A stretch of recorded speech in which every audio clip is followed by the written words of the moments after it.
Washington. Several women who came forward during the 2016 campaign to accuse Donald J. Trump of sexual misconduct renewed their allegations publicly on Monday, betting that recently aggressive attitudes against harassment will give their stories new life and demanding that Congress investigate the president's actions. The women said that they were frustrated that their stories about what they described as Mr. Trump's actions did not have a greater effect on his campaign.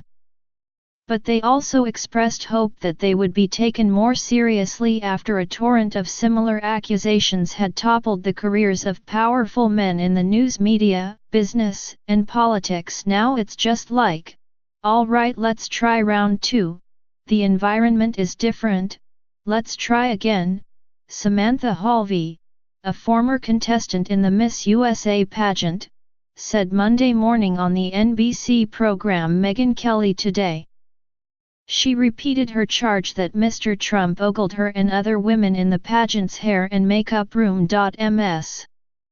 Halvey was joined by Jessica Leeds, who has said Mr. Trump groped and kissed her during a flight in the 1970s, and Rachel Crooks, who has accused Mr. Trump of repeatedly kissing her outside her office in Trump Tower. Lisa Boyne, a fourth accuser, joined the women at a news conference hosted by Brave New Films, a documentary film company. After the meal was cleared, all of a sudden, he was all over me, kissing and groping and kissing, Ms. Leeds said. My memory of it was, nothing was said. He didn't say, oh, by the way, and I didn't go, eek or help or whatever. It was just this silent groping going on. The effort by the women to attract new attention to the allegations comes amid rapidly shifting attitudes in American society about the need to hold men accountable for their treatment of women, even for acts perpetrated long ago. Several high-profile television anchors have been fired from their jobs after being accused of inappropriate touching, exposing themselves or assaulting women in the workplace. Allegations of sexual assault against Roy S. Moore, the Republican candidate for Senate in Alabama, have roiled the special election in that state, where voting is to take place on Tuesday. Mr. Trump's decision to endorse Mr. Moore despite accusations that the Senate candidate once fondled a 14-year-old girl, has highlighted the president's own accusations. On Monday, Senator Kirsten Gillibrand, Democrat of New York, added her name to a short list of Democratic lawmakers who have called on Mr. Trump to resign because of the sexual misconduct accusations lodged against him. President Trump has committed assault, according to these women, Ms. Gillibrand said Monday afternoon on CNN. And those are very credible allegations of misconduct and criminal activity, and he should be fully investigated and he should resign. She echoed the comments of the women, saying that Congress should investigate. Whether the president will hold himself accountable is something you really can't hold your breath for, so Congress should have hearings, Ms. Gillibrand said. This month, Senator Jeff Merkley, Democrat of Oregon, called on the president to step down because of a track record of horrific conduct with women.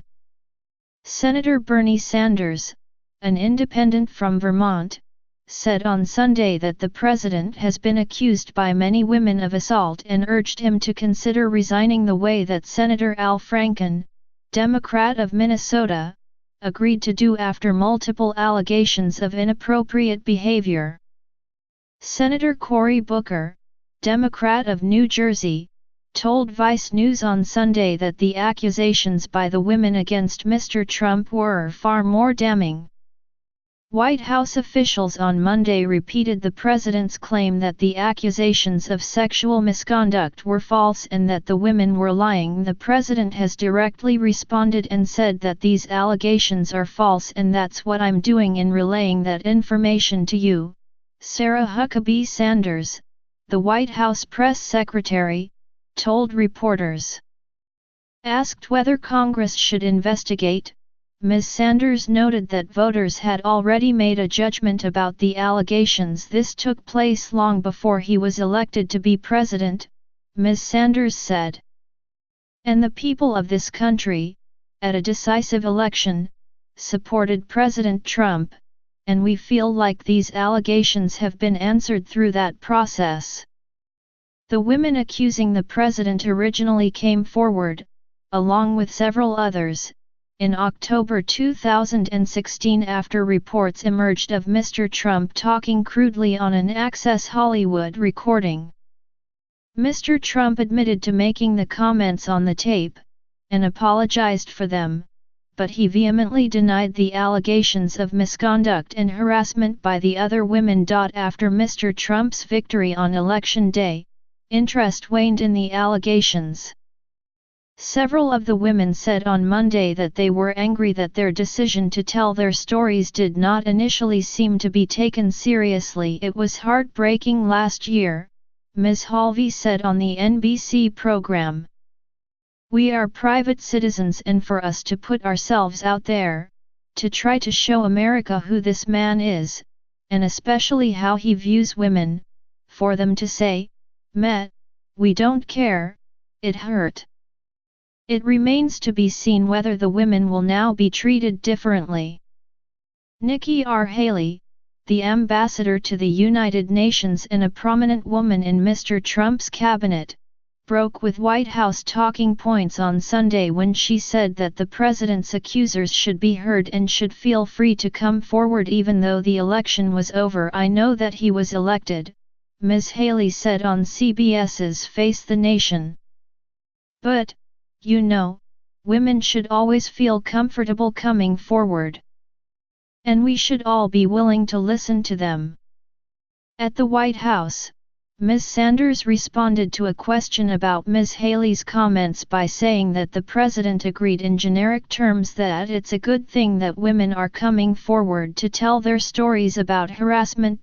But she said that he also feels strongly that a mere allegation shouldn't determine the course, and she repeated Mr. Trump's belief that his victory in the election should be the end of the story. "The American people knew this and voted for the president," Ms. Sanders said. "And we feel like we're ready to move forward in that process.